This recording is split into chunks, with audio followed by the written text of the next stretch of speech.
साथे धनंजय बाबू एगो शेर लिखले बानी तनी कमे रखा। पहले बहुत कुछ सहले होई, पहले बहुत कुछ सहले होई, तब तुहके कुछ कहले होई। भैया एकरा के अगर तन मनी बोलना दे कि पहले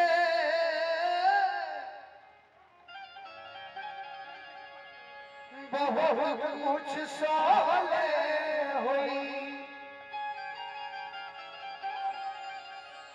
पहले बहुत कुछ सहले होई, तब तुहके कुछ कहले होई।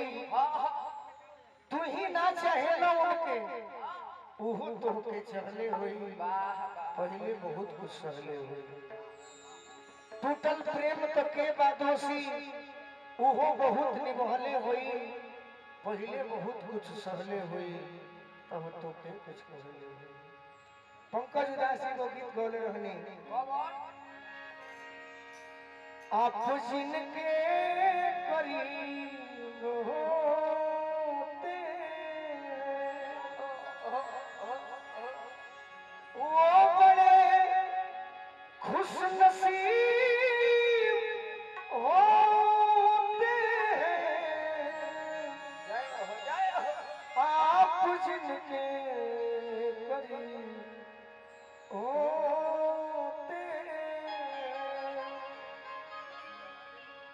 ये पर एगो हम गाना बोले रहनी राजन भैया, जिसके घर आईना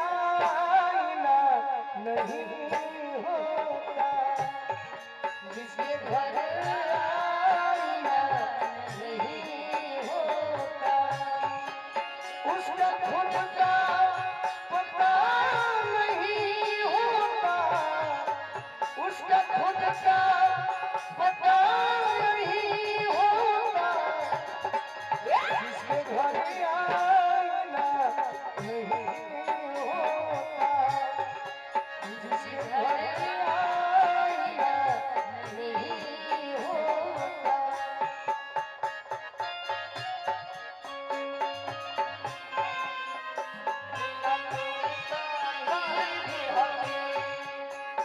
कुछ बात अधूरा है,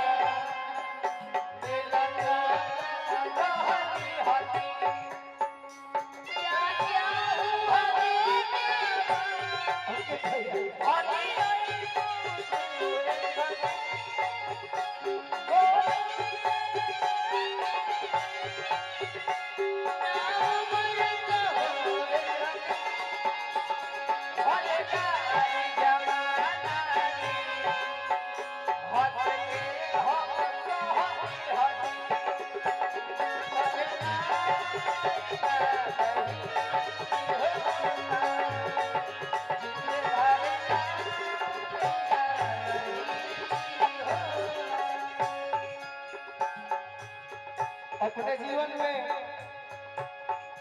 गार्जियन तो बहुत देखनी, बाकी शायद ही हमरा विश्वामित्र चचा से गार्जियन मिली अपना माने वाला।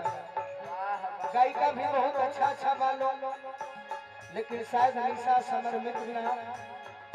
गायक भी बहुत लोग हुई, लेकिन हमारा छोट भाई हमार मित्र धनंजय के होना। दोस्तों की कमी नहीं होती, दोस्तों की कमी नहीं होती, दोस्तों की कमी नहीं होती, हर कोई आपसा नहीं होता, हर कोई आपसा नहीं होता, उसका खुद का पता नहीं होता, उसका खुद का पता नहीं होता, जिसके घर आईना नहीं होता।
हर कदम पर खुशी नहीं मिलती,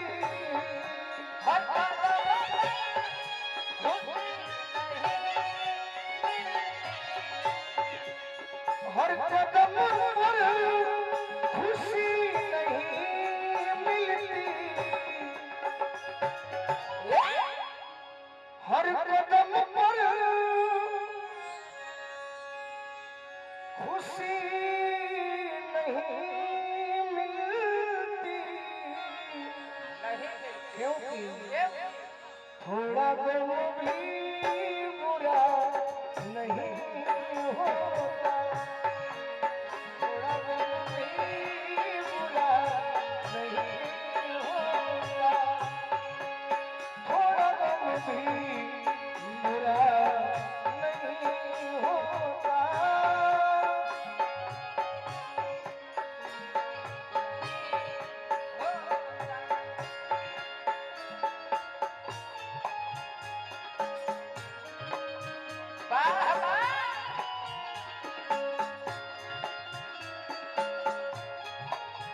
क्या बात है?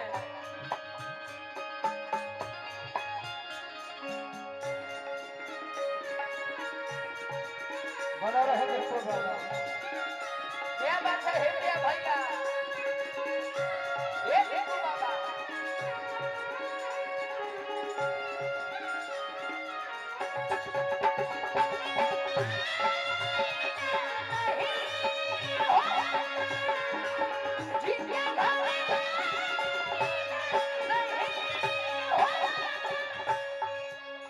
कुछ मजबूरियां भी होती है, कुछ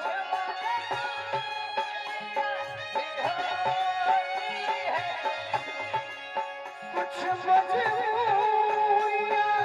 भी होती है, कुछ मजबूरियां भी होती है जीवन में। हर कोई बेवफा नहीं होता, हर कोई बेवफा, हर कोई बेवफा नहीं होता, हर कोई बेवफा नहीं होता, उसका धड़का पता नहीं होता, उसका धड़का पता नहीं होता, जिसे धड़का नहीं होता, जिसे धड़का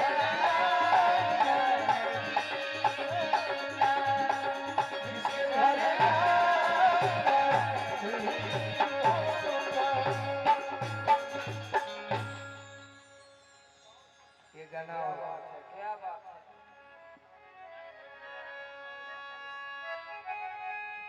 डबल डबल